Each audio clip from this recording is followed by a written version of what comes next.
Hey there, I'm Dave, and I'm here to talk about Dave's Picks Volume 50. If you've clicked on this video, you probably know that. You probably even know what show it is by now, but I'm here to kind of dig deep into it. Remind you to head over to dead.net and pick up a copy.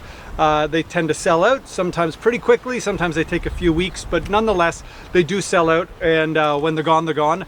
We do 25,000 of each of them, and they kind of disappear pretty quickly sometimes, especially when it's a show this great. And this is a great show, Dave's Picks Volume 50.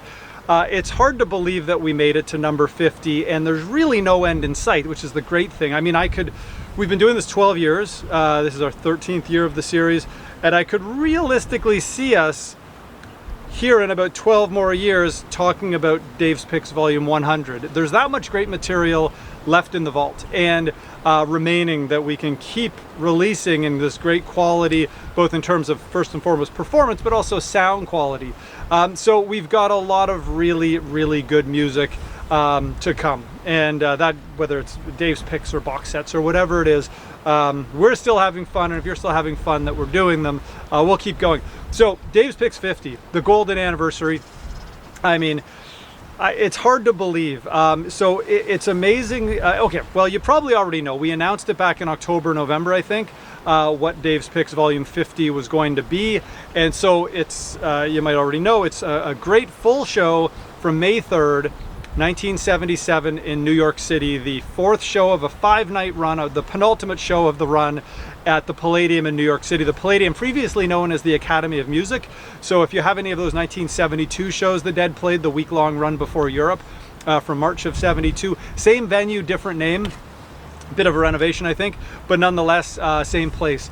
So just a really great show, and it's interesting. I was just thinking about this, that we didn't go into 2024 thinking, okay, number 50 is going to be this, spring 77 New York City show.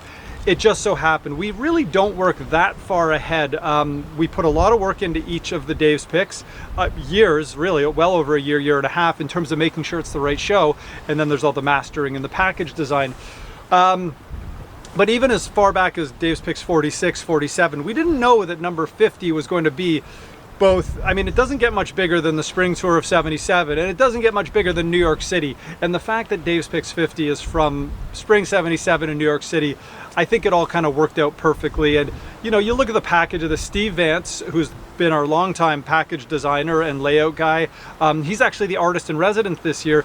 Did a magnificent job. He both captured the vibe of New York City, 1977, and the big number 50.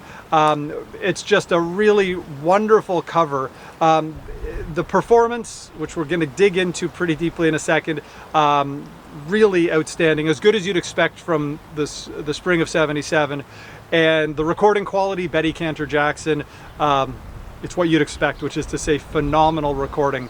As consistent as anything you've heard from that tour: Cornell, Boston, Buffalo, New Haven, all of that material, Tuscaloosa, Pembroke Pines, Hartford, Baltimore, Richmond. So much great material recorded by Betty, and it sounds all as good. Now this show, it's interesting. I was going to say it's a standard for 1977 in terms of how great it is, but the thing with 77, in 1976, there really was no standard. Every show, particularly the second sets, there really was no format they were following. There was no standard show, there was no standard sequence. By 78, you get into a more standard sequence, which I mean, I love a standard sequence, because then you can kind of know what songs might be slotted in different places. But things like a second set that might be Scarlet Fire, Estimated Eyes, drums, space, and then maybe a rock and roller like The Wheel or something, Out of Space, and then a ballad, Black Peter, Stella Blue, Warfrat, and then Round and Around Good Lovin'. That's kind of the format that would follow through 1978 through the 80s into the 90s. But in 76 and 77, there really was kind of open season all the time on every show, where anything could happen at any time. And that's what we see in this show. Again, it's typical for 77 in that there's really nothing typical about it. So the first set, for instance, has a kind of standard beginning, Promised Land and Bertha, both great versions. And as the set goes on, they jump into Jack Straw. Jack Straw in the middle of the set It's the first Jack Straw in almost 3 years since the last show before the retirement, the hiatus, October 20th, 74. And even though this is a great board tape, Betty did a magnificent job. The crowd reaction is so strong. They knew what was happening. They knew they were hearing Jack Straw for the first time in quite some time. So you can hear the reaction, which is just amazing. And as the second one's a great Lazy Lightning supplication. The first set ends with a great Music Never Stopped. But a couple of surprises, well, they're not necessarily surprises, but they're things that would become a little more uncommon. We get in the first set, right towards the end, like the third to last song, I think, Good Lovin'. Now, Good Lovin' in my era was always a show closer. It came out of Around and Around usually, and it would be a show closer.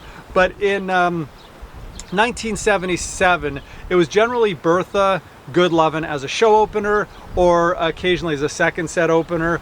In this case, it's just this standalone Good Lovin'. Again, this is when I talk about there's really nothing standard about it. And another cool thing about this first set, there's a great standalone, but a great kind of late first set version of Ship of Fools, which again, in my era, and even in 78 onward, it was, I think, uniquely a second set song. It would be kind of that song that would be before drums, a kind of a Jerry, slower tempoed song after maybe Samson and Delilah, or, you know, you might get like a China Rider, Looks Like Rain, Ship of Fools, and then, you know, Truckin' or something like that.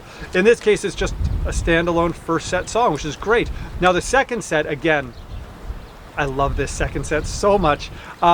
It starts out with 5 songs that are standalone. A lot of them are kind of, a couple of them are first set standard songs, but they play them in the second set here. And then the jam sequence, again, completely unique, which is typical for 76 and 77, where every second set was different. Now think of a show like Cornell. They didn't even do a drum sequence or a spacing. No drums in space at Cornell in 77. And a lot of shows at the time, they might have had a 3 or 4 minute drum interlude by Billy and Mickey, and then no space, and it would just go into something. This show is incredible because it's got a really cool space sequence and a drum sequence in the jam. We'll get there in a second. So the second set opens with Might As Well, and it's just ripping. I mean, it's a Tuesday night in New York City, and Might As Well, I mean, I love Might As Well. I only saw them play it twice out of 100 shows that I saw. I only saw the Grateful Dead perform Might As Well 2 times, once in Hartford in 1988 and once at the Cap Center in 1991. So it was a little more common back then, but it was always played so well, as is this one. So we get Might As Well, then we get a standalone Estimated Profit. Now Estimated, which had only joined the repertoire a couple months earlier in February of 77, was still a standalone song. It hadn't opened up at the end yet where it would seg into, as we would end up knowing, Eyes of the World. The other one, He's Gone, Terrapin Station, things like that. It was still a beautiful standalone song, clocking in about 8 minutes.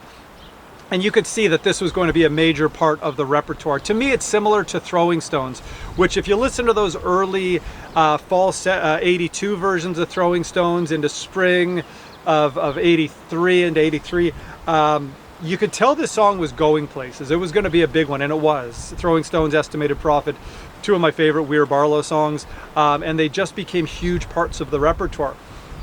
So Estimated Profit, and after that we get another somewhat more commonly first set song. We get Sugaree. Now, if you're a fan of Sugaree, I certainly am, you know that a lot of the biggest versions, the best versions, the most widely talked about versions were on the spring tour of 1977. You think of Pembroke Pines, and right at the end of the tour, there's some great ones. There's so many great versions on this tour, and one of them most certainly is this one. Clocks in about 13 minutes, and as with all of the Sugarees on this tour, it hits several major peaks, like blow the roof off the place peaks. It was, I remember years ago, oh my gosh, 9 years ago, when Dead and Company were coming together, and I was sending a lot of music to John Mayer as he was kind of learning the Dead's repertoire through the years, like different eras of songs. And one of the songs he discovered much earlier on his own was 1977 versions of Sugaree.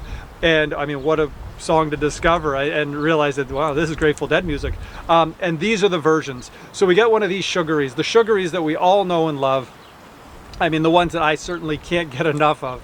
And after Sugaree, we get Samson and Delilah, another song that was somewhat new, debuted in 76, played a lot in 76, 77, would be a big part of the Terrapin Station album, as would estimated profit. So we get a great Samson, and we get another first set-ish song, which occasionally would be played in the second set, but it was primarily a first set song, Friend of the Devil, in its newer, slow arrangement, the 1976 Onward arrangement. Great version of Friend of the Devil. So now we're, a good almost hour into this set, and there still hasn't been a segue. It all been standalones. And then the segue starts, and it clocks in at 45 minutes. Kind of a standard long sequence, 45 minutes, but it's only 4 songs with a space and a drums as well. The sequence opens up. These are some of my favorite songs, and these are some of my favorite songs from this era. Just as I mentioned, Sugaree is one of them. This is also a sequence filled with them. So we open up with Eyes of the World. Great version of Eyes of the World. Jerry's playing on it is so fast. The version isn't fast, but his playing is fast. It's a perfectly tempoed version. The playing is nimble, every note counts. Everything that Phil and Bob and Keith are doing, the drummers back there, what Jerry's doing is just, it boggles my mind what he does. And then the vocal harmonies, Donna never sounded better than the spring tour of '77 in my opinion. So we get this incredible Eyes of the World that then devolves into this really great 4-minute space jam. Like really, really great introspective, Jerry playing these huge fat notes, and then Warfrat. And Warfrat, again, this was one of the songs that when I first heard this show many years ago, I was really into it. I'd taken notes. I was like, oh, it was a great first set. Second set, the sequence leading up to the jam was interesting with the 5 standalone songs, but all played extremely well. Then the Eyes was great, the space was great, but the Warfrat was one that, if I was giving things like a 3-star rating or a 5-star rating, this would be a 5 out of 5, or it would be a 5 out of 3. It's that good. It's a great version of Warfrat. Then Warfrat goes into drums, which then falls into one of those classic 1977 with 12, 13-minute versions of Not Fade Away that, again, sort of like the Sugaree, has many jams and big jams. Small verses and choruses, and then huge jams. Again, blow the roof off the place. Speaking of blowing the roof, they end it with one of those classic 1977 spring tour Around and Around, which, it doesn't get better than this. This to me is classic Grateful Dead at its finest. This is what I love about the Grateful Dead's archive, is that there's so much more music like this in there where, here we are, number 50, 36 Dick's Picks, 17 road trips, countless box sets, so many, 30 trips around the sun, so many shows have been released, and yet we're still finding shows like this. I won't say they're discovered. We've known about this show for a long time, but just the time was right to get this show out. So you get this great round and round. So you're thinking, it's one of those shows that if you're listening at home, you probably got up and danced a few times, as I did, and you're kind of out of breath, and you think, okay, what more could they do here? And they come back with another song that, in my opinion, hit its peak on the spring tour in 1977. They did it a handful of times as an encore on this tour, and it is Uncle John's Band. And this one is up there with the best ones. Really incredible version of Uncle John's Band as an encore. Now this show, it's kind of a standard length show for the time. Clocks in probably about 3 hours. Now a 3 CD set, you got about 4 hours of space on there. So we've put on quite a bit of bonus material from the previous night, from the following night, from May 4th. 1977. So you get a great version. It's interesting. When I started trading tapes in the 80s, one of the first tapes I got from the spring of '77 was the Boston show, which had this great Mississippi half step into Big River, which even then I was 16 years old, 17 years old. I thought, what a great combination. It works so well.